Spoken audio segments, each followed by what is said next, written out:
Netcasts you love. From people you trust. This is Twit. Bandwidth for iPad today is provided by CacheFly at CacheFly.com. Coming up, you gotta eat, we gotta eat. Let's all eat things that we find on our iPad app. I'm ready. Plus Mavericks on an iPad Air, a better way to search the App Store. And who needs autocorrect when you got Flexi? All that. And how about we take a walk through the solar system? Ooh. On iPad today. iPad Today is brought to you by Personal Capital. With Personal Capital, you'll finally have all your financial life in one place and get a clear view of everything you own. Best of all, it's free. To sign up, go to personalcapital.com/iPad today. And by Prosper. Prosper is a peer-to-peer lending marketplace that connects people who are looking to borrow money with those who have money to lend. Visit prosper.com/twit and receive a $50 Amazon gift card when you get a loan.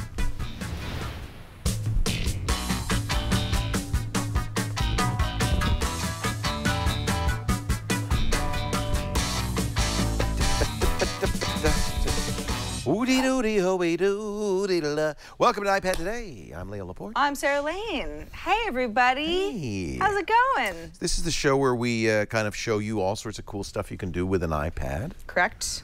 I love doing the show because the iPad is such a great tool, and there's so many great apps. So many. And you know, I just the other day was cooking veal piccata. Were you? And of course, what do you do when you're in the kitchen? You don't have a recipe. It's not in many of my cookbooks. I went to Epicurious on the iPad, propped it up right there. That's my cookbook. It is a perfect kitchen computer. You know, the two of us obviously are both fans of food and the culinary arts. And in the past, we've talked quite a bit about recipe apps on iPad Today. Mine has always been, and it kind of remains, How to Cook Everything. Mark Bittman. Which is Mark Bittman Excellent. Joint.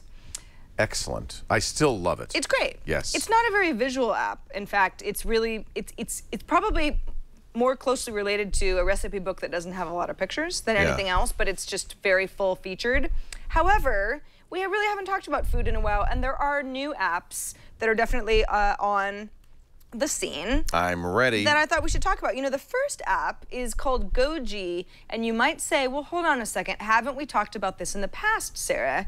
And the answer is yes, we have, except that Goji, the company, after we talked about it a couple of times, and I gave it lots of praise on iPad Today, sort of pivoted into a food plus flash sale, shopping, clothing thing. Yeah, clothing? kind of. Yeah. Weird. I opened it one day like, hey, you know, I'm gonna get some new recipe or whatever, and I was very confused.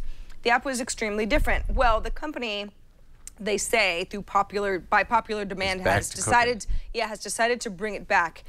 So this, at least the Goji food and drink recipe app, is as it was before, but it's actually even better than it used to look. Okay, so the nice thing about Goji is that it says, all right, well, you got food and you got drinks. So, you know, if you're interested in making a drink that's somewhat complicated, more than a couple of recipes, you've got that too. But so if you go to the drink section, you know, hot spice drunken apple cider, lots of photos. You can see that 250 people already liked this, so I could say, oh, that sounds like it's pretty popular. Maybe that's, you know, good for, it seems more like a, I don't know, a winter drink, but I guess it's still cold in a lot of places. So then I can click on the full recipe, and then I've got basically a modified browser.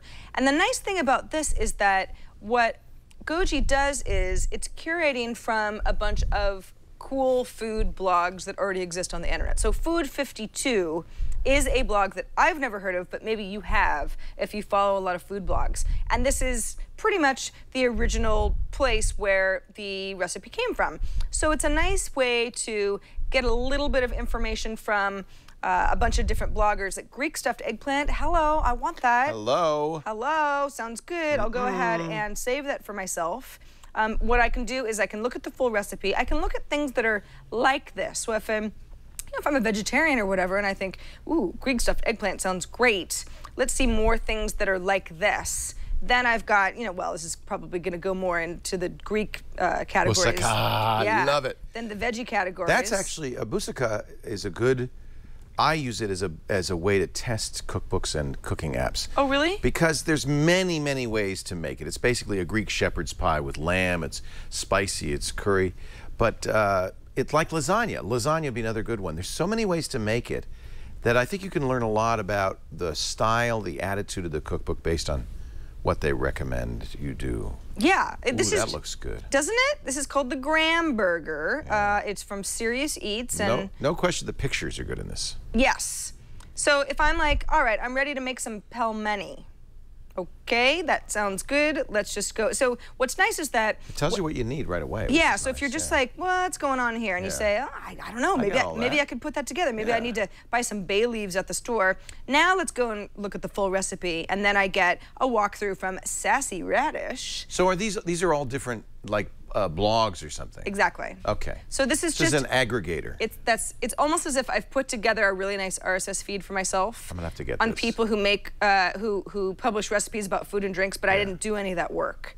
Then of course you can do collections, which is. But you got to be careful. I feel picking up recipes from the web because some people aren't good cooks.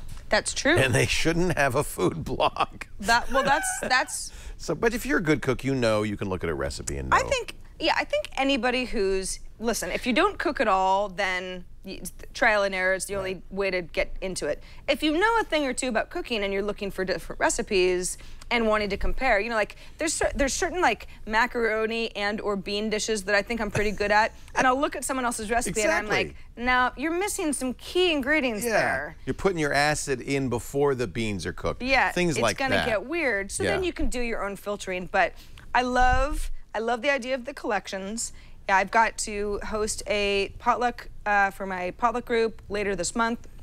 And you don't go crazy, but I want to put something together that's going to impress people and make people think that I know what I'm doing. So this is when I say, all right, so let's look at something. Get dusted. Like these desserts that I don't know how to do this stuff. I don't know how to make flourless chocolate cake with blood orange sauce. But I bet it's not that hard, right? You don't even need that many ingredients. Oh, baby. And then when I feed that to my friends, then everyone loves me. You know what I really like? They show the ingredients right there. Yeah. So you know if you have a shot at this or just forget about it. Like blood oranges. Do you know if you can get blood oranges? If you can't, there's no point in even thinking about that. Right. It's not the recipe for you. Or you say, oh, I know somebody who's allergic to whatever. If I see a recipe that calls for Campbell's cream of mushroom soup in it, pretty much I know I'm not going to take that person's recipes anymore. I'm done with that person. Because that's nothing wrong with that. It's just a certain kind of cooking it's that you're not. It's not what I'm looking for here. Right. Yeah. And so there you go. So this is Goji. It's great. I love it. I love it very much. And I liked the old app. And in fact, there were a couple people that I converted over to it. I was like, this is the best app. And then they said, selling clothes. And they said, it's changed about that app. And I was like, I don't know what this company's doing. G-O-J-E-E. Yeah, and it's completely free. That's great. And as you can see in the liner notes, right under description, it says, by popular demand, Goji's award-winning food app is back in the App Store. So, good.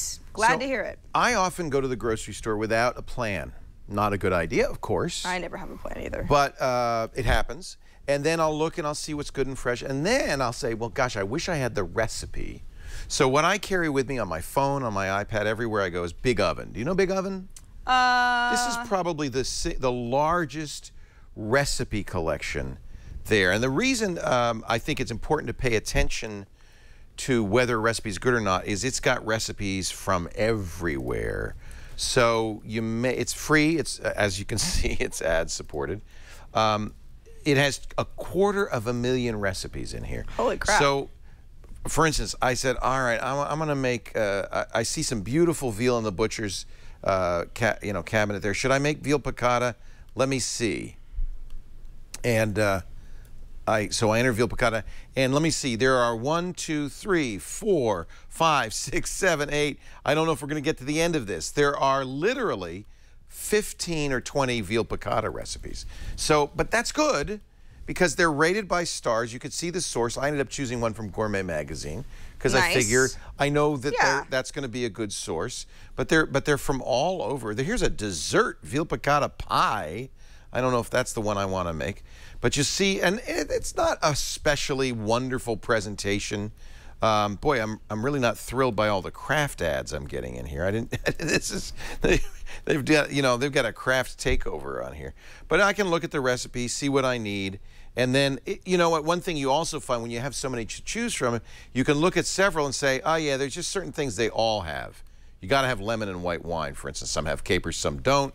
So you can figure out what you want to do. Tony's Lemony veal piccata. That sounds good. So this is big oven. It is free. You can, of course, make you could see I could put it in a food plan, so I can make a food plan. The membership's free. I haven't logged in, but I have a membership. You could save favorite recipes. That's why I joined, so I'd have the recipes I make a lot all the time. You can even make a shopping list with this, which is awesome.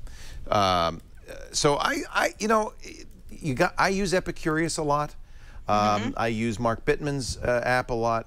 Yep. But when I'm when I'm at the grocery store and I want 100 recipes for something, anything, I usually fire up Big Oven. Well, I like it a lot. 250,000 recipes. That's pretty much everything. Yeah, it's sure they're not all going to be what you want, but you've got strength in numbers there. And this is maybe important for some of our viewers. You have the choice of imperial or metric measurements. So all the recipes, this is not pulling up from a blog where you just would have the recipe and whatever measurement they used. Right. All the recipes are entered into a database, and they can convert into milliliters, liters, or ounces. So you can have imperial or metric, and I think that for some of our audience that's important. These ads are not so good. This is something new. Oh yeah. Well, they've had Kraft really. It's everywhere. Bought some space. Maybe if I just bought some Kraft macaroni and cheese, they'd stop bugging me. I don't know. Maybe if I logged in, I'll log into my account. It's sort of ironic too. That's like have some Kraft singles. The last thing anybody who's cooking veal piccata wants is Kraft singles. Well, Big Oven. It's funny that you mention metric and imperial measuring. Why is that? Because for some time, I did not realize that I had the option in my How to Cook Everything app to convert away from metric, because I don't understand metric anything. I'm just like, well, and none of our doesn't mean anything who to has me. milliliter measuring cups? Well, exactly. Right? So what I would do is I'd be like, okay, Mark Bittman, who I love and respect, from afar.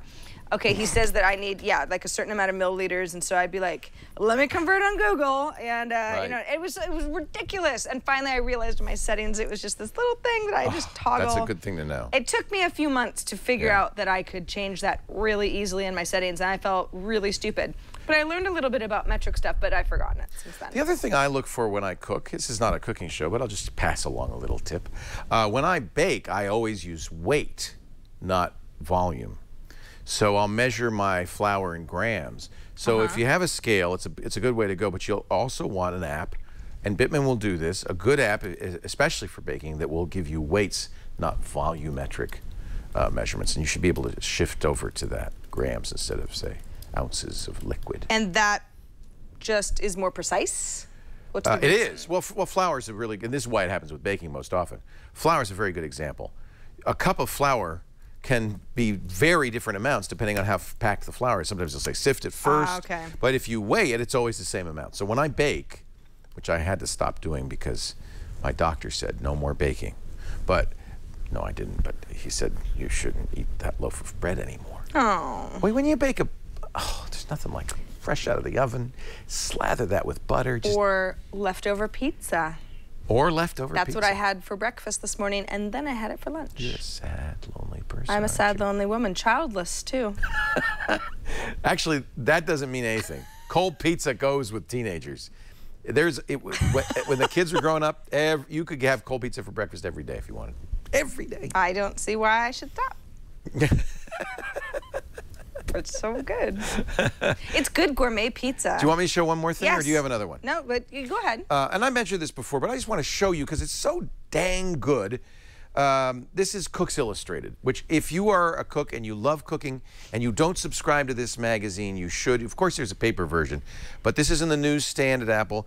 They have a free offer right now. You can get a complete I think it's the March-April edition. This only comes out 6 times a year, so, but it is wonderful, and they've done a lot to make the iPad app even better. So there's a free trial. This is Christopher Kimball created it, and the idea is he takes no advertising. They test everything. They became famous because they would do the best recipe, the best Thanksgiving turkey. And you see they've always had this in the. It's like the wire cutter before there was a wire cutter. Yeah, they've always had this in the magazine, so you can learn a lot of skills directly from it. You know, how to roll out single-serve steel-cut oats, soggy-free PB&J, keeping salad greens fresh. There's every issue has some really useful little things. But then, and we should go back to the front page, but you'll see there are usually a dozen or so recipes. Notice not color. But what they've done on the main recipe, they've got a lot of detail. They've got video. They've got how-tos. I'll see if I can find the one of the main ones in this month. I just got this month. So here's essential sauces for the modern cook and how to make them. I get in bed and read this magazine, and then I get out of bed and I make it. So it's a good magazine. Everybody should. Oh my gosh. Oh, how to make. Okay, so. They will taste every scone recipe, and they will. Ooh, it got color. Yeah. This is one of the main ones. Oh, that's so cool. Yeah. I love that. Isn't it nice? Yeah. So American scone, British scone, differences. You see how much text there is? That's because they're talking about things that you need to know when a second roll doesn't produce second best. Why would you roll it twice? That kind of thing. I mean, Oh, and there is some content that is specific to the iPad that you wouldn't get in the printed version. Texture that's more akin to cake. Start by preheating the oven to 500 degrees. I won't go on and on, but get the free test trial issue.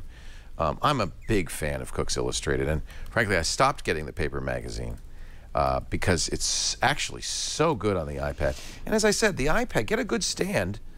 Because the iPad is a really good kitchen computer. The truth about orange juice. The truth, finally. And they rate the best. These are all the orange juices. Oh. And it's like Consumer Reports for people who like to eat. Oh, yeah, that's good. But it's really good. I mean, these guys really do it up. So I can't recommend it more highly. I know we've mentioned this before, and you still haven't subscribed, so it's driving me crazy. So Cooks Illustrated. Cooks Illustrated. Cooks Illustrated. I'm writing it down in my notes right now because I actually do not subscribe, but I'm going to. A colander. Because I need. This would get you excited about cooking again. Well, you'd stop eating cold pizza. I'm excited about it. I just get very tired sometimes. Do you know what the best colander is? I don't, but that's why. The one that's in your kitchen. They tested. All the colanders. No, I've never thought to do that. Is that wild? I have that kind, and they said not recommended. Oh. And they've got probably some good reasons why not. Recommended. Let's see. This is highly recommended. Maybe this delicious $26 colander. It's probably that's the one I have. The OXO Good Grips. There are so many smaller little. It's better to OXO. drain. Get everything OXO. I know. You can't go wrong. They're pretty great. Best colander ever. This is the one I use. Anyway, what? So you have the Reston Lloyd? Yeah, it said well, not look at the holes are recommended. too big. It's obvious. Well, but it looked cute when I bought it. It allowed a whopping ½ cup of orzo to completely escape. It's not dishwasher safe. Requires vigorous scrubbing to remove stuck-on bits of pasta. All of that is true. All true. All of that is completely true. It's a nightmare. Honey, I'm going to get you an OXO. We learned something today. So, Leo, I don't know if you're familiar with this app. I'm going to guess that you're not because you probably would have talked about it, but I know how fond you are of Julia Child.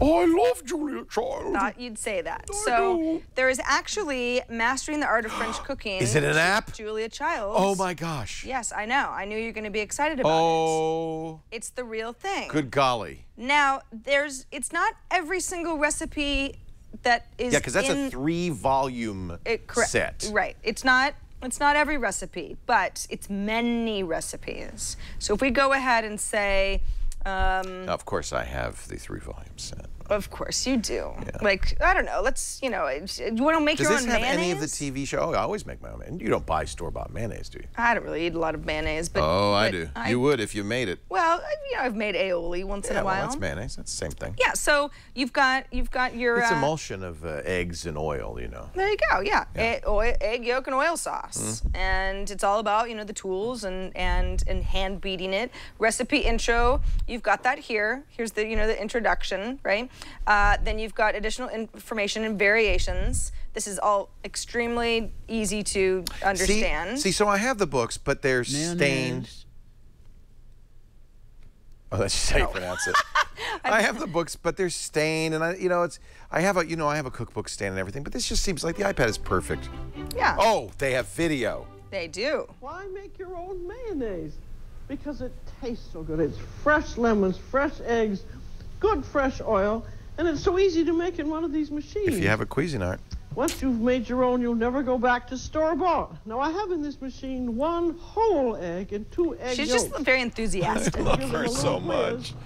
She is a character, and the reason you know that I love her is because I told everybody, watch, it's on YouTube, Julia Child teaching you how to roast a chicken. It is not only funny, it is an example of true on-air talent. Never trained, but her passion and enthusiasm just comes through. Totally. And she would never be on TV today. Television networks they would never let her on. Doesn't work that way. Yep. So this is really cool. This is great. I'm buying it right now. Oh yeah, it's awesome. It is. Did I write this down? How much it was? Why do I never do that, Brian? I think it was $5. It wasn't expensive. I just bought it. $4.99. Right? Yeah, there you go. $5. I just bought it. It was well worth it. So yeah, you can look through actual videos if you just want to look at the videos. If you want to. So there's a lot of videos. Oh yeah, there's a ton. And then you know, of course, the recipes, there are quite a bit more of those. You can go ahead and search for something specific, right? If you want to, I don't know. She would be a YouTube star, and in fact, much of this stuff is on YouTube. By the way, I mean it was all on public television. Of course, I'm like search for fettuccine, and it's like Sarah French cooking. Think French cooking. French.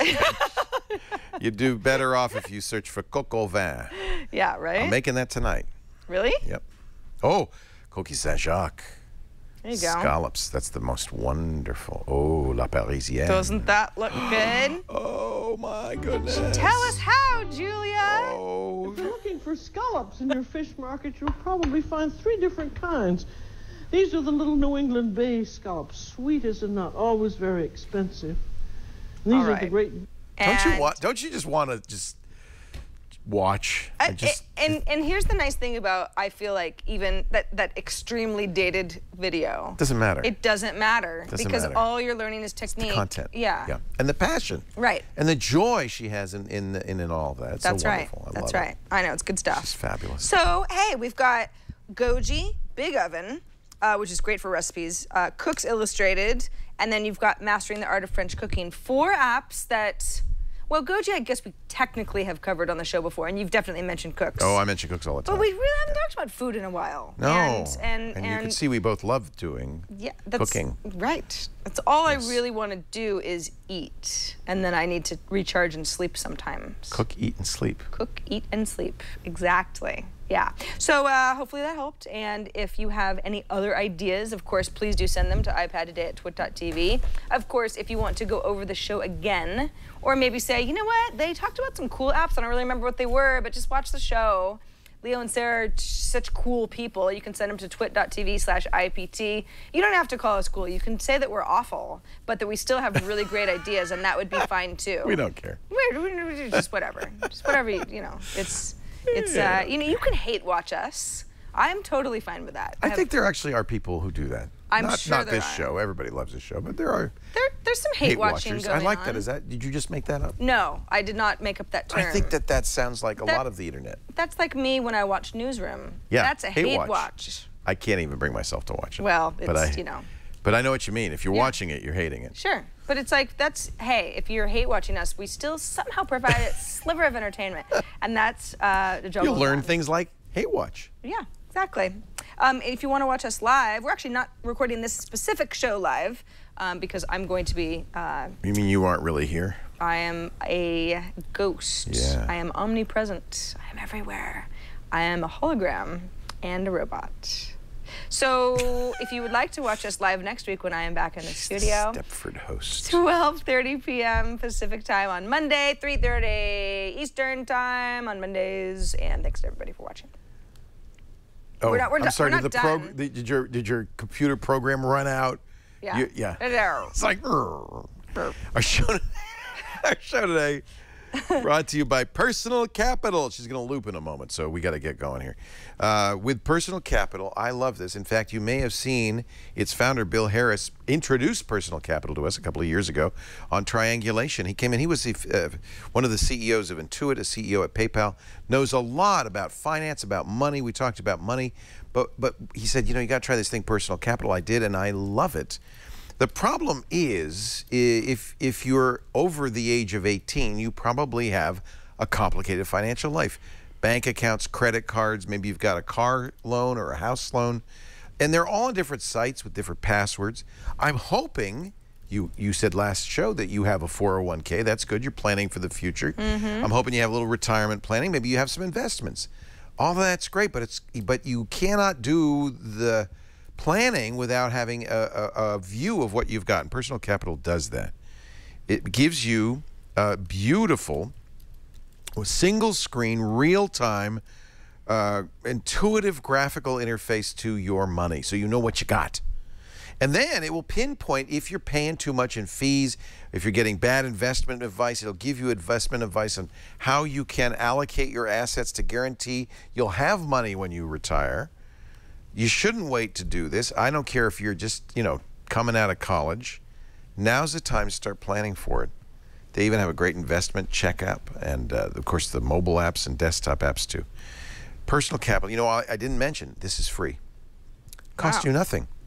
Personalcapital.com/iPad today.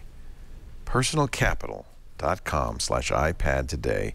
It's the smart way to grow your money. Start planning for your future now. The sooner you start, the better off you'll be. It's true.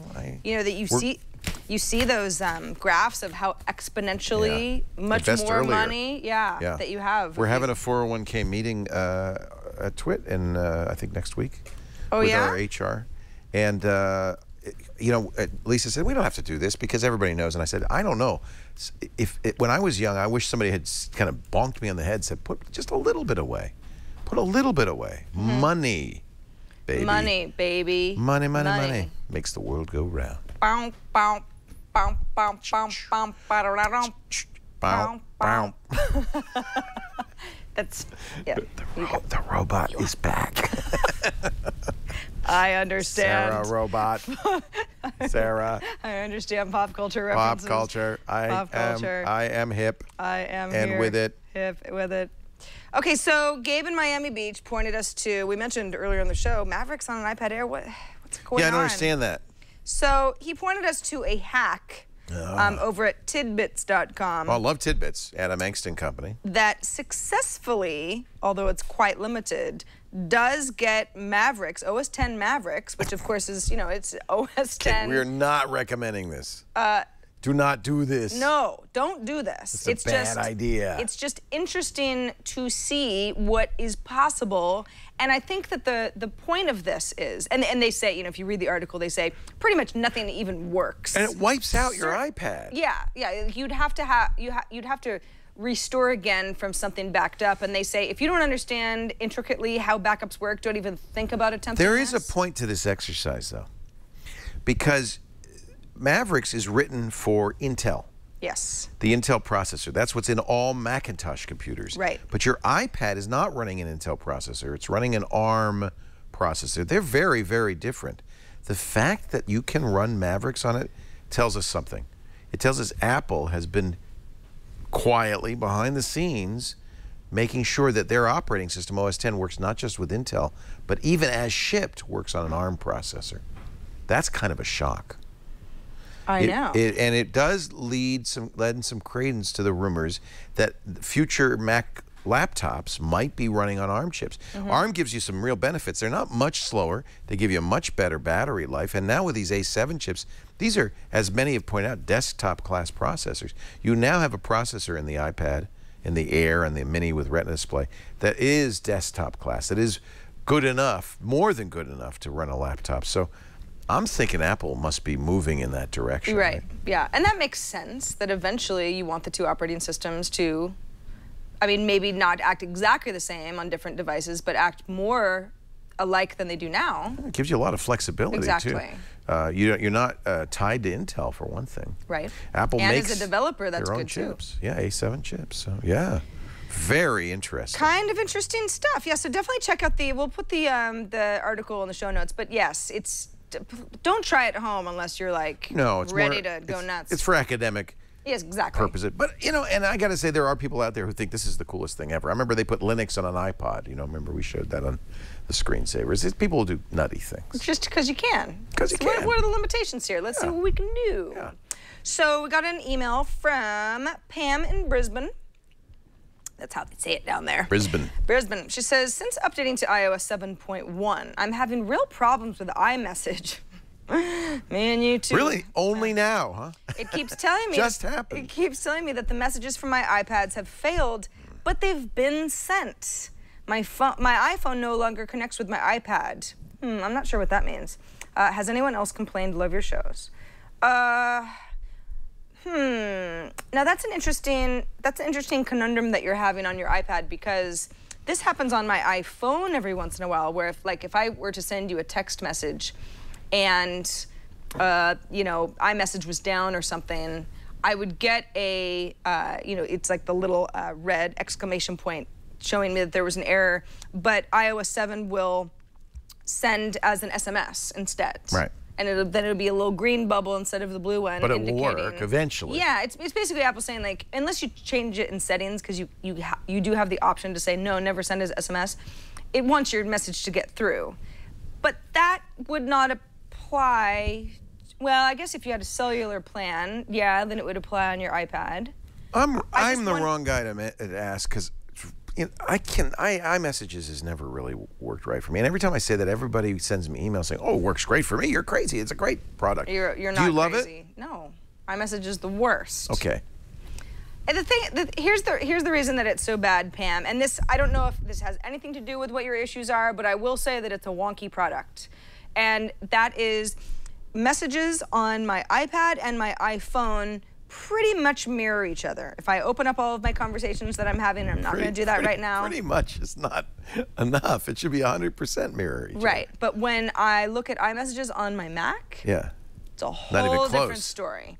I'll have stuff that's floated to the top that's like 2 months old for no reason. It's a mess, and that has something to do with, you know, there's broken sync in there somewhere. So I'm not sure what's happening, and it might have to do with the cellular network that you're on, and I don't know which one that is, but so what do you do instead? Do you, I mean, you have to use what your friends use, right? Well, you know,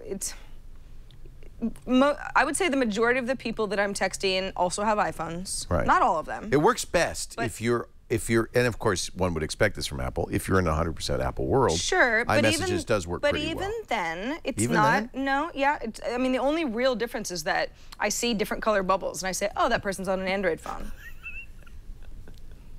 You know what I mean? Yeah, I see different colored bubbles too, man. And I say, "Ooh, trippy life, double man, rainbow, trippy man." life. So, Facebook Messenger, if your friends are on Facebook, is a good choice. You'd have to. I must be the only person who loves Facebook Messenger. You use it, but I don't know anybody. I get a few messages. Nobody wants to message me on Facebook Messenger, but I do think it's a good product. WhatsApp is a great product, but you have to. But it doesn't go to SMS. The only thing I know of that goes to SMS is Apple's iMessage, or whatever they call it these days. Messages on the Mac, and iMessage on iOS Google devices. has a similar product, Hangouts, which you can use, but then you have to, if your Apple friends will have to use it. On the Android side, it works with SMS as well. Yeah. It's a mess right now. It'll be solved. The messaging wars, you know, Facebook just bought WhatsApp. That's why they bought WhatsApp, because they know it's broken. It's a mess. It is kind of a mess. Yeah. I mean, nobody's good. That's the reason that people use iMessage as much as they do. What? What? Somebody said that Tidbits article was an April Fool's joke. Check the date. Are you serious? Check the date. All right, all right. Is it an April Fool's joke? Gosh darn it, I hate April Fools. Oh my God, really? Check the date. Oh, crud. Oh. Oh, you know, hate everybody. I was so excited about that too. And I was like, oh, that's so cool, because that came out right after. Well, I was excited because I thought, wow, that's proof. We've thought that they were doing ARM versions. I hate the internet sometimes. Well, all right, so fine. You can't. That's such a way. If you now Can we just edit that out, pretend it didn't happen? Now, no, it's fine because I was duped. Now I really want you to read it though, because it wasn't even like. It didn't even. Funny. It wasn't funny. No, it was like it was punked like, you. It was like, here's why this makes a lot of sense, and then they went into Well, the you ARM heard versus... what I said. I believed it.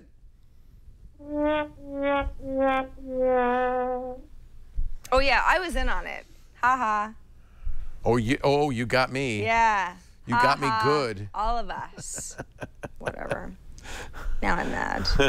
But that's how you know, if you want an April now Fool's I don't know joke if to Gabe propagate. was punking me, because he's the one who sent me the article. Oh. Gabe. No, he fell for it too. I'm not going to read anything from you anymore. I just think this is a terrible thing to do, and stop it. Adam Angst. The guy who Tidbits, Mr. Tidbits. Yeah. Adam. Don't you have anything better to do on the 1st of April? Anything at all? This is our livelihood. I should have. My radar should have gone off. I guess so. But you see, the reason I believed it is because I trust Adam Angst. I trust Tidbits. And I thought, my God, they've actually figured this out. Yeah. And it did kind of make sense in the context of we've heard rumors Apple was going ARM. Of course, when you think about it, there's no way they're going to ship an ARM version of Mavericks in the basic download of Mavericks. I should have known better. Should have known. Normally, I cover my head on April Fools and I don't get up, but I had to... Henty, who's just sitting over the next room, says, you know, at least you could take it down. They shouldn't have left it up. You know, I agree with you. Yeah. I agree with you, because then you're really just sort of confusing people like myself. Serious journalists, too. Luke for Tech on Twitter says... he actually tweeted at me. He says, FND, which I guess is pronounced find, makes it easier to quickly search and navigate the App Store and the iTunes Store in general. Because we have complained endlessly about how bad the search is on the store. And, you know, right before the show, you mentioned that you thought that search was magically getting better. Yeah, I searched this morning. I don't know that I have noticed that one way or the other. I was in the process of preparing for the show, and I can't remember what I was searching for, but I mistyped it. Normally, when you mistype something on the iTunes Store, it's very literal. You just won't find it. And it did seem to make, and maybe I'm imagining it now, and I don't remember what it was, so I can't try it again. It seemed to say, oh, you must have meant this, even though you got the letter wrong. So, that would be a noticeable improvement. Has anybody noticed that? In the chat room, have you noticed any? It seems, and we've been begging Apple to fix this. So FND, where will we find that? Well, Brian, do you have the link that you can pull up for us? There you go. So if you want to, I don't know. So you do it on the web, right? This is actually, well, you know, this is something that you could do, yeah, just on mobile Safari or something on your iPad or anywhere really. And then enter in whatever term you're looking for. This is actually searching all of iTunes, so kind of like the iTunes Store in general. If you look for Final Fantasy, then you've got apps, then you've got music. No, that's nice. And yeah, and you've got obviously movies. Apple, just and buy even the TV. buy these guys, please. Well, but they did that with Chomp too, and nothing seemed to happen. And I think one of the co-founders of Chomp left Apple recently, so hard to say what's going on with that. But it does. Look, we've got the apps, we've got the Twit. Look at that. Twit stuff front and center, a variety of options actually. And then things get weird because... But it doesn't do that Fakatka thing where it says it only shows you the iPads or the iPhone version, right? That's nice. You can see both. Exactly. Then and look, it even found the podcast. Yeah, in the podcast section, obviously there's lots of us because it's all, under the Twit publisher name. And then, of course, you've got the subscription iTunes links over on the right-hand side. That's nice. So, and that would open up iTunes. And it looks pretty good. That's nice. I think FND, what's It's fnd.io. Findio. Findio. Yeah. All right. Yeah, so if you, for whatever reason, are just sick of it all, by the way, 2048, I'm hooked. I'm hooked in a big way. And it's all your fault. I have a theory. You do? Yeah, I think that's an NSA program, and you're solving, they figure they're going to harness all the people playing 2048, and they're going to factor prime numbers and crack cryptography. What? So, because you're all working for the NSA when you play this game. Stop now. I think you are a little nutty. Okay. Okay. Like, how am I possibly You're solving working for the NSA when all I do is put 2 4s together? Okay, maybe not. I could be wrong. It's really fun though, and you know, we talked about it on this show. And it's then totally addictive. I mentioned it on i5, which is my iPhone app show. I think it's better than once a 3s. week. But you know, I got a lot of responses from people who watched last week's show, and they said, you know, that's just a clone of 3s. And I was like, not. Well, but I understand it's inspired by 3s. There you go. But it's not a clone of 3s. I'm allowed to like a game that works slightly differently. The rules are different, and the problem with 3s is you have to start with 1 and 2, and then you go to 3s. Everything here is a multiple of 2. Now, somebody gave me the strategy for this. Chad did. He said, you're always trying to get it down into one, pick a corner, and be trying to get everything down into that corner. You see, I already failed because I put it all in the wrong corner. But you're trying to avoid islands, right? That's the worst thing. You don't want an island. No man is an island, but I'm playing this terribly. I'm embarrassed. I don't understand the term "no man is an island," and I never have. What does it mean? Like it takes a village? Is that what? That's exactly what it means. Okay, yeah. All right. I guess I should have asked somebody like 30 years ago. Yeah, this seems pretty obvious. What do you mean you don't understand no man is an Now island? I do. I just needed confirmation that I was right. No man is an island. Yeah. No woman is an isthmus. Exactly. That's what I could see said, if you were a too. small child, you could be confused by that. Why, Mommy? Why is no man an island? Why isn't man... You mean an island like in Hawaii? It just never made sense to me. Yeah, I'm not good at this. Takes a village. There's well, they should have people just said that. It takes a village is the new one. I guess so. It's the new no man is an Sure. island. It'd be kind of cool if Hillary Clinton's autobiography was called No Man is an Island. That now you know why she doesn't call it that. She can't because they would throw her out of the Women's Guild. Right. Burn her. Burn her. She's a witch. No man is on an island either, apparently. It's just an island. Oh, wow. Look at Yeah, that. look at that. It doesn't actually look real. Okay, we're going to move on to a duh tip from Sam. Not Sam the cat, but a human Sam, I think. You're so pathetic. Sam says a few weeks ago when you were talking about... Not Sam the cat. You know, those who throw stones should not live in... Sam the cat. Actually, we're thinking about getting a cat. There Two you cats. Go. There you go. So I'll be a cat lover soon. I just wanted to clarify in case anyone was like, did your cat Sam write a nice little email? No, he's working on it. Oh, thank goodness. It's all voice dictation for him. A few weeks ago, says Sam, when you were talking about making iPad kids safe, Leo recommended disabling Safari. But he says in iOS 7, you can also just tell Safari not to let your kids go to inappropriate websites. Specifically, that's great. This feature blocks most bad sites by default. Great. And there's a blacklist and a whitelist too. I wanted to let you know, just so people didn't think they absolutely had to turn off Safari. Got some options in the middle. Yeah, so if there are some websites that are of concern, you can add them to a list and be a little bit more choosier about the types of websites. Yeah, because your kid's probably going to be like, wait a second. When they're Let little. me think of a workaround. Yeah, when they're little, whitelisting is good. That says they can only use Safari to go to these sites, and you could pick, child-friendly sites. They can't go off those sites, right? And they can only go to those sites. Yeah. As they get older, then you flip from whitelisting because they want to see more of the web. They want to do schoolwork and research. You can't whitelist every site on the web. So then you start moving to blacklisting. You say we don't want them to see a certain kind of content. But for little kids, a whitelist is a great way to go because they know where they want to go, right? Right. Yeah. Yeah, you got 10 sites or I don't know.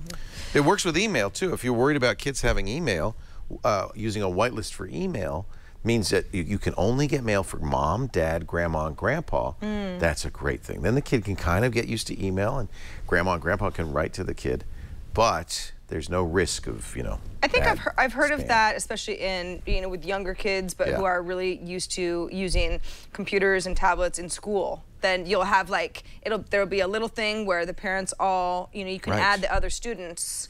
Right. Because it's something you're communicating about curriculum and talking to the teacher or whatever. But email, it's not a bad thing to get kids used to this. They're going to have to do it. Yeah. So I hate the fact that I feel that way about a little kid in email.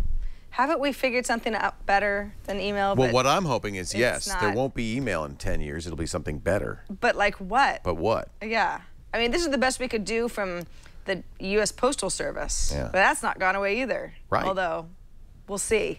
So probably is worth getting the kids used to handling email in some way. Yeah, I mean, it's a protocol that's definitely happening now. All right, we got a voicemail with a request, actually, for an upcoming show guest. Hey, guys, it's Shepherd Jim from Maine, longtime listener. And point out, I am a listener. I very seldom get to watch the show. I listen while I'm feeding the sheep. Quick idea for a show. Get a music expert on someone who uses the iPad in their performance and/or creating music. There are synthesizers and drum machines, all kinds of stuff. It is fantastic, and I've gone through my 30 seconds. Love the show. Oh, Adios. thanks. Thanks, Shepherd Jim. Shepherd Jim. Wait a second. Wow. There's so many questions I have for him. First of all, he lives in Maine, and that's already like... Sheep country. Is it? There are a lot of sheep out there? That I know of. Okay, well... But you could have sheep. Sure, okay. You could have sheep anywhere. And he anywhere. says, you know, I don't have time to watch you because I'm feeding my sheep. You must feed them a lot. That's when I listen. Yeah. Okay. Oh, but he's busy. He's using it. Yeah. So, and I think we have to try to remember there are people who listen. Yes. And always, you know, describe because you and I think, I mean, I guess you could listen, but would you want to? And he says, yeah, I like it a lot. I've got sheep, man. I'm busy. So, yes, we'll do our best to describe these weird games that we play. But then he raises an excellent point, which is that you and I are not musicians nor artists. And True. We try to show you great music stuff, but we don't know. It always sucks. We do terrible work. My app caps really fall flat when I try to wow you with music. So maybe we have, I don't know, maybe Steve I'm Martin. introducing a new show. It's the Moby and Lord show. What's that? Moby and Lord. Oh, Moby and Lord. I see. Okay. And they're going to host. Oh. And they won't be any good at anything else, but they will know the music apps. Ah, right. How about that? That sounds great. Lord is very up and coming, and Moby She's is hip. She's with it. He's a digital guy. A digital music veteran. But maybe we never have guests on this show. Maybe we should once have a musician on and do a whole show. Yeah. And he could just, or she could just show us how they use the iPad. Yeah. Steve Martin, if you're watching, Steve, we'd love come for it to in, be bring you. the banjo, bring the iPad. We would love for it to be you. It would be great. You know, we'll have to, you know, have your people call our people. Yeah. That would be great. Well, you know, you guys are like... He watches the show. He tells me he watches the show. That's such a lie. He might show Steve up. Martin? Yeah. Steve, please. No, he watches this show. He watches the tech guy. Actually, he listens. He listens. He's a listener. Okay, fine. He told me when he was in Vancouver. He knows more about music apps than I ever making that birding movie. Remember that one bird day or special day or whatever? Okay. Remember he made a movie about bird. It was a good movie. I liked a movie about birding. He was in Vancouver, movie making. You know, it's a long, slow process. A lot of time where you're just sitting around, and he would listen to the show while he was making the movie. That's not when he was on camera, right? But in between, Like, in between. Steve, somehow you're forgetting your line. Shh, listening.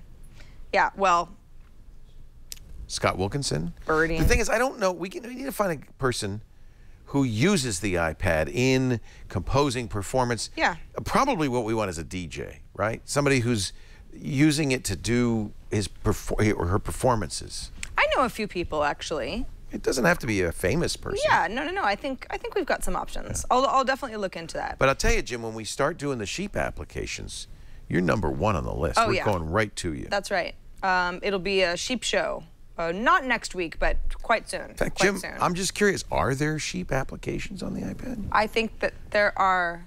I bet there are. There's some sort of counting sheep. No, I'm thinking... oh, you mean like how to raise a sheep? How to raise a sheep, how to feed...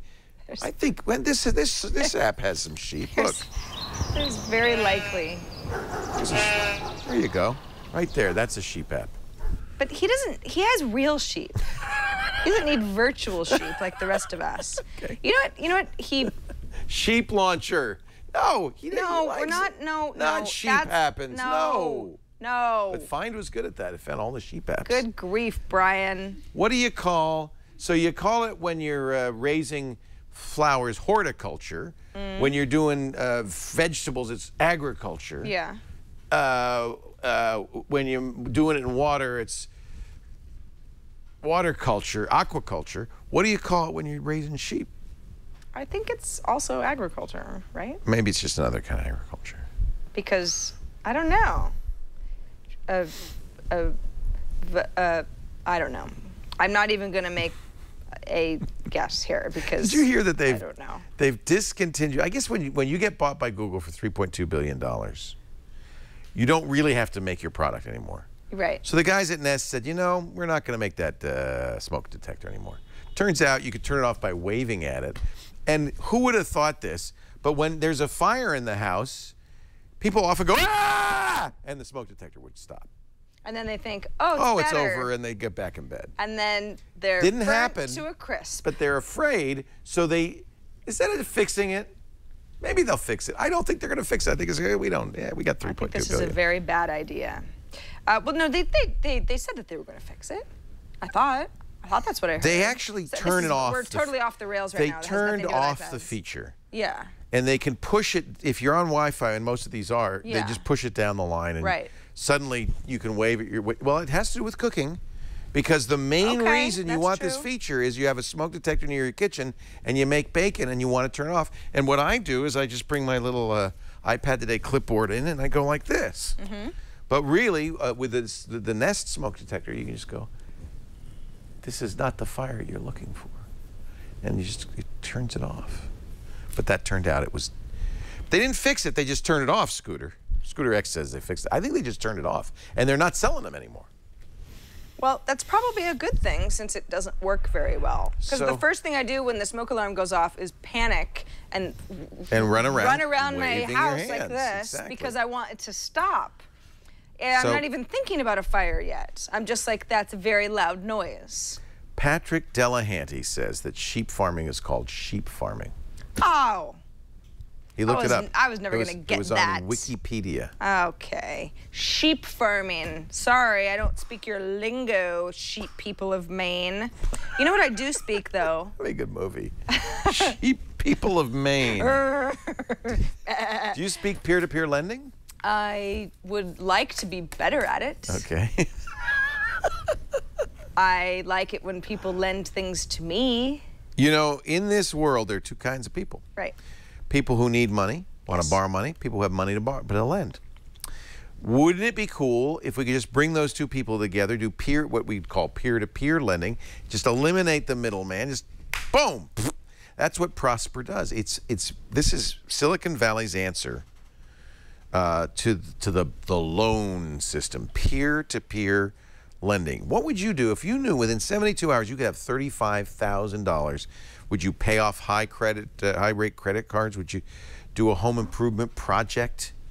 Would you widen the doors of your house? What would you do? I mean, who does that ever? Are you doing that? Yeah. Okay. I've been getting stuck a lot lately. I was going to say, is that a thing that people do? No, it's not a thing yet.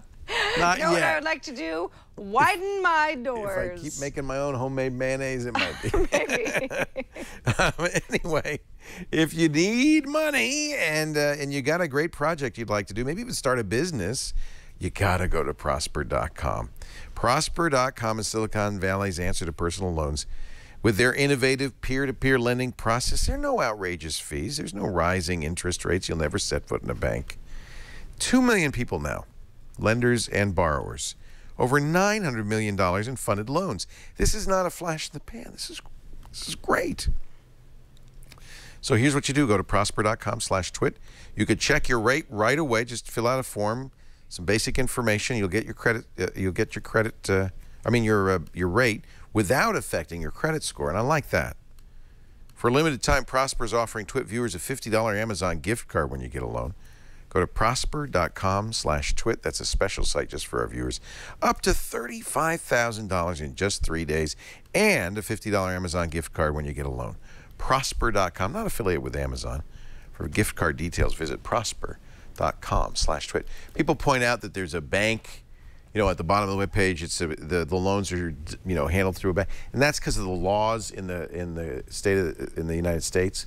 you have to do it this way. But it's basically a system that brings people together. But you do have to have a bank. But that should reassure you. It makes it all up and on the up and up and legal and all that stuff.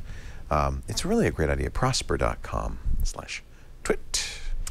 Well, we got an email from somebody who is tired of us speaking ill about Candy Crush and its ilk. There's an addict right there. I was listening to the most recent iPad today, and you brought up Candy Crush again. Yeah. As you have on many of your shows for months and months now. Yeah. Number one, I just think you're kind of misled on the whole saga. Number one, yeah. I do not have a Facebook account, so there's nothing that I ever have to share or ask for. Okay, but a lot of people do. Number two, yeah. I've never paid for anything in Candy Crush. It has always been a 100% free game for me. And number three, I'm on level 200, and wow. it's still very enjoyable, probably because of the preset time limits. Never gets old from playing too much. I just think the things that you've heard about the game may have been misleading you on how to downloading think about it right now. I'm so excited. For some reason, I got the misapprehension that you had to use Facebook, that you would get to points in the game like that tough level 99. You know what I'm talking about, don't you? And you'd have to get extra lives from your friends. I was under the impression that you needed a Facebook account. I knew that you didn't have to spam your friends' timelines or that sort of thing. But, you know, by the way, that was also my impression. I have a number of people, you know these people. I do. They worked at Tech TV, who frequently, like every day on Facebook. Oh, like William Vu? Yeah, William Vu is one of them. Yeah. An invitation to join Candy Crush on my Facebook timeline. Yeah. It's never going to happen. I don't understand. We're never going to do that with each other. Yeah, but I guess what you get extra lives. You definitely get. But this person's really good at this. Well, sure. Perhaps. But she's also like, hey man, I'm putting in the effort, and I don't want to hear about how it's so awful and spammy because it doesn't have to be. Every day. Let me just see who's asked me to join them on. Jeff Nickerson, Marla Schulman, and Carolyn Kane. Ah, wonderful. Stop playing Candy Crush Saga. You guys, or just, keep it to yourselves. So really? You understand where we get the misapprehension that you need to do this. So I'm going to play it. So I am not going to give them any money. I am not going to join Facebook. Nope. I'm just going to play. You're just going to play, and you're going to have the best time ever. Connect. No. No. No thanks. No. No. Play. Well, this is a silly game. Are you telling me you've never played Candy Crush before? But wait a minute. Should I connect? No. Swipe this candy like this. All right. This is kind of exciting because you know what's about to happen, right? You guys know what's happening. What? Well, you're about to get addicted to Candy Crush. Well, it's sort of fun. But it's just bejeweled. Well, and they have fun little voice, yeah. You know what I like? How shiny the candy is. Yes. It makes you just feel like you're getting a sugar high. It makes you feel good. Yeah. Oh, this is a good game. Oh. See, now you're starting to do well. Oh, wonderful. Oh, 3 stars. Now don't connect with Facebook. But it doesn't. I know you want to tell everybody. For my picture. You want to tell everybody how good you're doing. See, you don't have to do that, Jeff Nickerson. Oh my God, can you imagine? Now what? Oh, look, the little monkey. That's me. You're going to the next level. I would Candy like Crusher. You sure? Nope, you don't want to hit that. No, okay. You just want to play. That's right. Yep. Try to match 4 candies. This is such an easy game. Of course, she's absolutely. Wait a minute, I got a special candy. You might get a special candy. What do I do with that now, well, Mr. Candy Crush? If you match that, then you get a line blast. But how does that match that? There's striped. Well, you match it with the other colors. Think about what you're doing. This isn't rocket science. All right. It seems like kind of a slow game. Sweet. It is sweet. That's why so many people like it. Why? Because most people don't like the kind of games. Is there a that timer? Like. Is there is there a timer? Yeah, you need to, you got to play more. You're still at the very beginning. Does it get harder? Yeah. What is over here? What does that mean? This stuff. What does that mean? What do you mean? So there's no timer. I just can sit here forever? Well, that's. Oh, it even gave me a hint. It's so easy. They're absolutely right. This is completely harmless. Why would you pay money? Oh, what happened there? That was, ooh. Maybe I should just. No, you don't want to hit. No. Okay. Stay off of Facebook. That's and so on. And on and on. And so on. And on. 99 is hard. It's also, you know, it's very pink and very, you know, shiny and. Don't you find that guy a little scary though? I don't know. I don't think he's scary. I think it's supposed to be, you know, it's like pleasant. It's like you're in a try a T or L shape. A candy world. A candy world. Oh, see, I got a special candy. Can't make lots of candy. I can make lots of candy? Mm-hmm. Tasty. Tasty. I don't know. I think this is. So this company, by the way, had their initial public offering, went on the stock market this week, and went down, not up. Now, Facebook went up, Twitter went up, but this company went down. King, and some people think it's a sign. Well, maybe that the stock market bubble is over for tech companies. More likely that people realize that this is a one-hit wonder company, right? Well, but that's, I mean, look at Zynga. It's a lot of these games just, there's only so long. Like you're saying, is this all? This is really the game. And they don't have a second game. So right. What are they going to, you know, introduce Sheep Crush Challenge? Like this is what we like go public for? Right. This? Right. Specifically? Like there's got to be more to it, right? Right. Well, one would think. So yeah, that's I got a Sugar Crush. That's the deal. You know, there's another app that Scott, who calls himself a tennis pro from Charlotte, North Carolina, sent in. And I think we've talked about this on the show before. I'm not positive, but he said, I just downloaded a new app I think you should check out. It's called Flexi. Flexi. It's a typing app that allows you to type without looking at the screen. Flexi. Now, Scott says it's way better than iOS's autocorrect. And I mean, that isn't even saying much because autocorrect is so bad. That's me talking now, not Scott. Scott says they need more apps that allow them to type in because Flexi, obviously, it's a standalone app, and so you want the keyboard to be able to use other apps. But he says, I'm sure that will come. I'm new to technology. I owe a lot of my knowledge to Twit. Thank you. It all started when I found MacBake Weekly, blah, blah, blah. Okay, I wouldn't be sure that it's going to come because Apple doesn't really want anybody else to make keyboards for the Mac and for the iPad. Here's the deal with Flexi, and I'm a little bit skeptical that this is actually like the keyboard that I want. Now, here's what you're supposed to do. Now, you can only do this in the app. You can't do this with Apple keyboard throughout the... However, if you do connect to the apps with Flexi feature, you can see that there are a fair amount other of apps support it.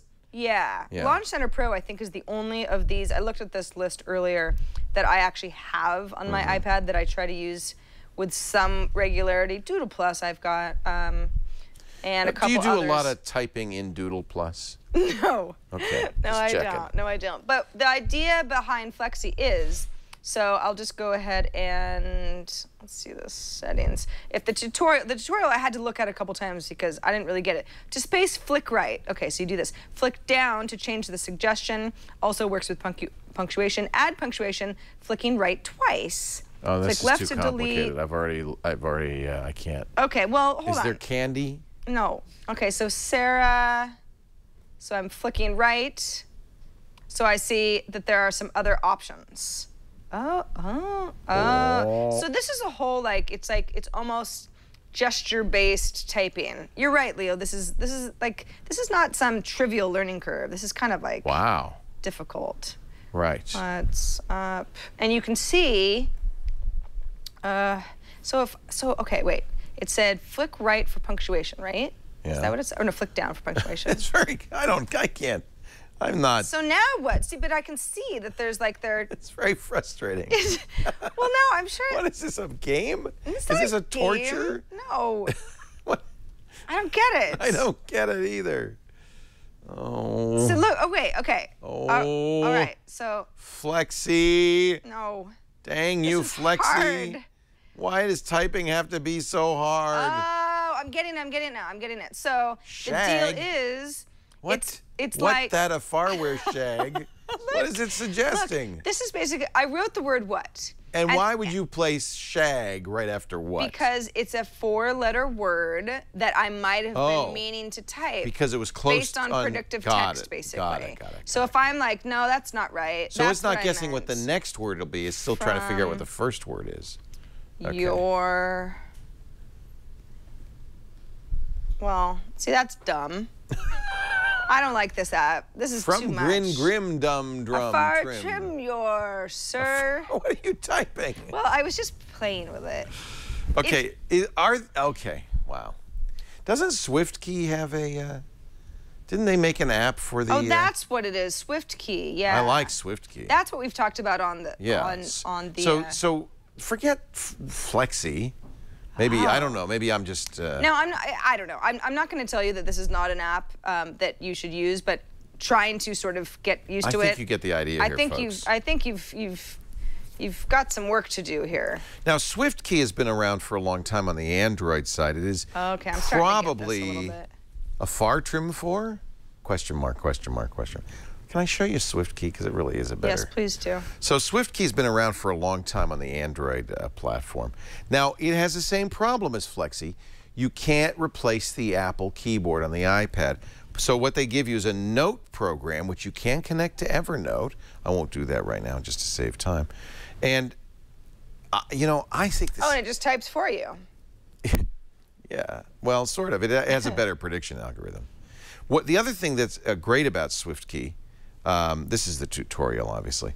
The other thing that's great about SwiftKey is it will go through your, at least on the Android side, go through your existing emails, your messages, and learn your style so that these vocabulary suggestions are actually based on what you type a lot of. Yeah. And it gets better and better, and they've actually gotten better and better at doing this. Let me just skip through the tutorial here. You know, let's quit the tutorial. And create a new note here. And so I've typed this, and then I just do space, and it is a logical next thing. So I don't have to, well, look at that, a great time. You see, that's what I thought Flexi was doing, recommending the next logical word. Let's see, let's take a real thing. Like, so it was the, I want to do, it was the best of times. Best, didn't predict that. So best of times. So about half the words it predicts. It was the worst of. It hasn't learned yet, but eventually it will learn what I want to do. I really like SwiftKey. If you use Evernote, this might be and do a lot of text typing might be a faster way. But you're really hobbled frankly, in the iOS world, because Apple says it's our keyboard. That's the only keyboard, and no other company is allowed to replace the Apple keyboard. They can only do it within an application. Yes, agreed. So, you know, Scott, the tennis pro from Charlotte, North Carolina, you're probably super good on Flexi. Flexi. I'm just saying it's a little tough for me, but that's also because I am not very bright. So. I couldn't figure it out. I guess once you learn the gestures. It's the gestures that are, for me, not intuitive. So I was typing like a 2-month-old baby. All right, we love hearing from all of you. Even if you suggest apps that end up not being perfect for us, they might be perfect for somebody else. And that's what the point is all about. Exactly. Write us at iPad today at twit.tv. Leave us a voicemail, 757-504-IPAD, aka 4723. Question, comment, whatever. Just talk to us. Communicate, or we'll never get past this. All right, time for the App Cap Awards. This is the chat. Don your hat, Sarah Lane. Holy crap, this is the largest hat I may have ever worn on this show. Hello. Hey, pretty mama. You know, it's a big hat, isn't it? It's very large. You know, I've told you the story of that hat before. No. I was going to see Charlie Daniels band. And Bob Heil, who's a friend of Charlie Daniels, had arranged a little backstage visit. Oh, had he? But Bob told me, now you got to get a cowboy hat. I said, well, Bob, no problem. I've got a 10-gallon hat. I'm wearing it right now. He said, no, you don't understand. Charlie's known. I'm wearing this like I'm at the beach or something. Charlie's known for his giant hats. You got to get a big hat. So that's the big hat I got. It's really. It's pretty big. It fits your head. It was dwarfed by Charlie Daniels' hat. It literally is half the size of the hat he was wearing. See, this is the kind of hat I like because your hat is like stylish Stetson. It's literally a Stetson. No, I'm sorry, it's an Eddie. Okay, well, but it's the same idea. It's a 10-gallon hat, classic cowboy hat. Right. This is like, it's like full shade. It's an umbrella. You could store food up here. There he is. See, that's Charlie Daniels. That hat is huge. That's a big hat. You're right. You could, if it rained for 40 days and 40 nights, you could get in that thing and sail away. It's like a boat. It's an ark. It's an ark. It'll save you. It's an earthquake kit. It's everything. Anyway, this is part of the show where Leo and I talk about 2 apps that we think are cool and that you might like as well. And my app this week is, as I alluded to earlier, it's all about space. Space. It's called Solar Walk. The final frontier. This is $10. Solar Walk. Solar Walk. I thought you were going to talk about Star Walk, which maybe it's the same people. This is different. This is Solar Walk. This is definitly not my app. It's my app. Your app audio. Will you turn off Leo's app audio for the love? You don't have. You finally did plug in audio. I did. This is just it's not really about this. So look, this is my solar system, right? This is our solar system. Here's Earth, where we are. Here's the sun. Okay. Problem 1: the Earth is a lot smaller than the sun. Well, but we're closer to the Earth. Oh. See? Yeah. Now, when you get to the sun, that is neat. Look at that. Yeah. Then you start going like, well, wait a second. Gosh, that's pretty. How is everything relative to the sun? You've got these kind of like cool shadows and everything, but this is not just everything that you do. But let's just say, well, I've always been really interested in Mercury, for example. Who isn't? It's so close to the sun. It's hot. Yeah, right. It's hot. It's small. Sweaty. There's more about Mercury that I would like to know. Yeah. So you can go ahead and you can look at actual satellite images of the surface of Mercury. Wow. Variety of figures. Yeah, it's kind of cool. You can see. This is again one of those apps that it's really good as a learning tool. But also, if you've got a kid, or even you're an adult who just is just really into science and particularly space, I love and you want to put this in front of your niece or nephew when they come over and just say, hey, why don't you play with this for half an hour and come back and tell me some things about Neptune that I didn't know. Kids love doing that. I think that it would be such a great babysitter's tool or that type of thing. You don't want to actually interact with children. You want to give them other things to interact with so that you don't have to. Internal structure of Mercury, for example. What's it made out of? Let's Chocolate? see more about the inside of Mercury. Surrounding the core is 500 to 700 kilometers mantle consisting of silicates. Oh, silicates. Yeah. Kind of neat. All right, so that's Mercury. Let's get out of here now. Ooh, how do I get out of here? You can't. That's the problem with Mercury. Then you're just in here forever? Once you check in, you can't check out. Yeah, you're burned, basically. You've been burned, sir. You can change your coordinates on the map, of course. You can go ahead and reorient yourself. But again, this is our solar system, right? Don't forget where you parked. Yeah, you got Saturn. They even, Pluto's out there. But Pluto, the sad little exoplanet. Sad. That's a good children's book, Pluto, the sad little exoplanet.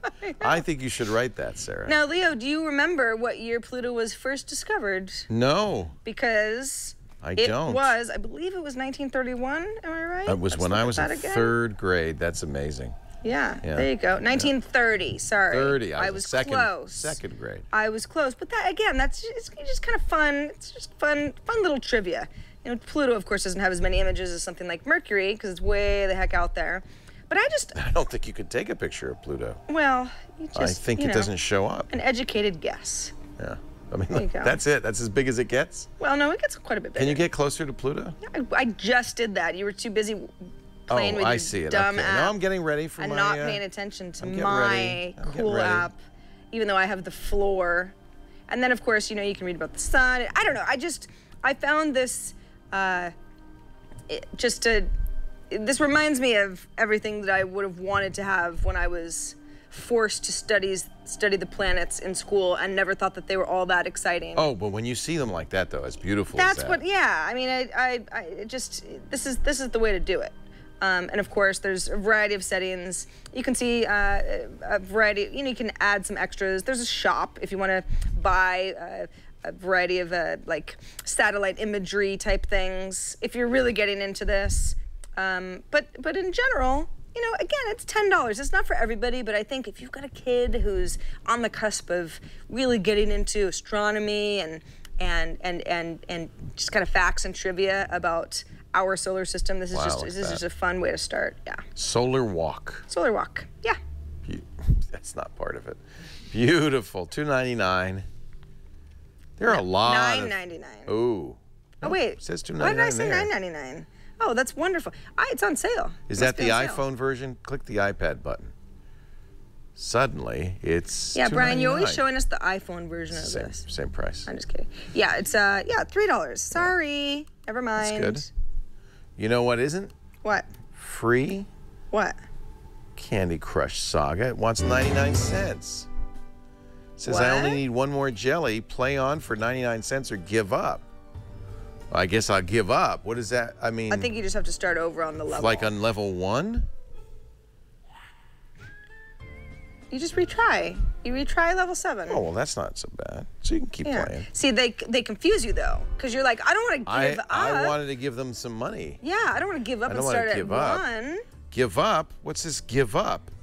Never we don't give up. We're Laporte. So we've talked about this program before, but I am so pleased that there is finally, not cheap, an iPad version of, in my opinion, the best calendar program for the iPad. Fantastical. Oh, I love it. I wonder what happens. I haven't tried this yet. When you turn it this way, oh, it works. Oh yeah. In portrait or in landscape. Of course, you're gonna want to use it in landscape. In fact, one of the things that people didn't like about the iOS 7 calendar is it didn't do landscape. I think it does now, right? But this is a really great calendar application. It's intuitive too. So there's 3 ways you can use it. I'm using the full month, or rather full page showing a week. You can also scroll it down here. You can see the month. Jump to any day. Tap this up here, and it'll take you to today.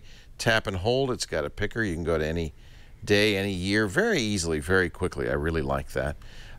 This will pick up your calendar, of course, from iCloud. I use Google Calendar, so iCloud will pick that up as well. You can have time zone support off or on. It's a little bright. Let me turn down the brightness so you can see that a little bit better on the TV. There you go. Time zone support. App icon badge can show a variety of things. Now, this is one thing that only Apple's calendar can show the date, but since you can get a badge, that usually that says how many unopened mails you have or how many messages you have. Yeah. But that badge can do the date, which is nice because then it's tiny, but you can at least see the date on the badge there like that. That's the closest we can get with Apple. You could choose a light theme or a dark theme. I kind of like the dark theme. All the features you'd want in a calendar, very powerful. You can open locations in Maps if you want, or choose Waze or Google Maps. It has a very nice notification system, including letting you know when you've got a calendar event coming up here. I'm really thrilled. Let's add my location. I'm really thrilled to see this available officially now on the iPad. We were using the iPhone app for the longest time. Yeah, a few weeks ago you said, isn't it available on the iPad? And I went, yeah, because I was using the iPhone app and it was fine. It's still not. It just came out. It never really occurred to me that it wasn't an iPad native app, but this is a whole nother level. Oh, I love it. And a little expensive, I gotta say. Unfortunately, it's $10. And there's you know what? That's why I got these two confused. This is $10. This is $10. Yeah. Yeah, and I think that's a lot, frankly, especially since you have a very good calendar with the iPad. But it's a kind of a basic calendar. Oh, I don't want to really change any events. Let's cancel out of this. I don't want to change what time Mac Break Weekly is on. Really, I think very, very nicely done. It's a very well, by the way, the to-do list is on here as well. I need eggs. And that syncs with, your everything. iOS reminders. That's right. Too. That's right. So, and that's one of the things that some other calendar or reminders apps don't do. And I think, oh, now that I have that functionality in Fantastical, it also parses really well. Yeah, when you say lunch with Sarah, lunch. Fantastical will automatically be like, oh, your lunch starts at noon, because that's a lunchtime, right? Right. Or if you type in 2 p.m., you don't have to worry about scrolling afterwards and fixing the time later. And that, I think that really makes a difference. It's very nice. Fantastical. Finally out for iPad. And I know it's $10, but gosh, it's so functional, so useful. I just have to recommend it. That's my app cap for the day. I like it. Yeah. Before we go, I know some of you are having meltdowns right now because I called Pluto an exoplanet. Dwarf planet, I believe, is the correct term. Dwarf planet. Little Pluto, the sad dwarf planet, will be the next children's book that I write. And I hope you all buy it. They don't like to be called dwarf planets. They prefer exoplanets. So you're okay. Little planets. Little planets. Little planets, yes. With big personalities. Just kind of cold, you know? But thanks, everybody, for watching this episode of iPad Today, episode 194. The March 200 continues on. We're like Khaleesi and her army. We just keep... The mother of dragons, baby. We just keep getting freeing slaves. You know, those dragons are going to be trouble. I can see it already. You can't tame a dragon. You can't.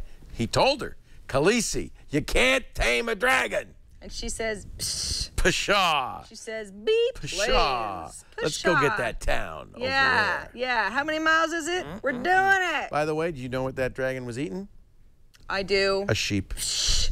That's not nice. There are people that don't know what we're talking about. This is not a show of spoilers. Mother of spoilers. That's what I feel like your name should be. I am. That's actually kind of a funny shirt. I want to be the mother name. of spoilers. Mother of spoilers? That's funny. I have so many good ideas. Okay, thanks everybody for watching this episode of iPad Today. See you next week. Bye-bye. Bye.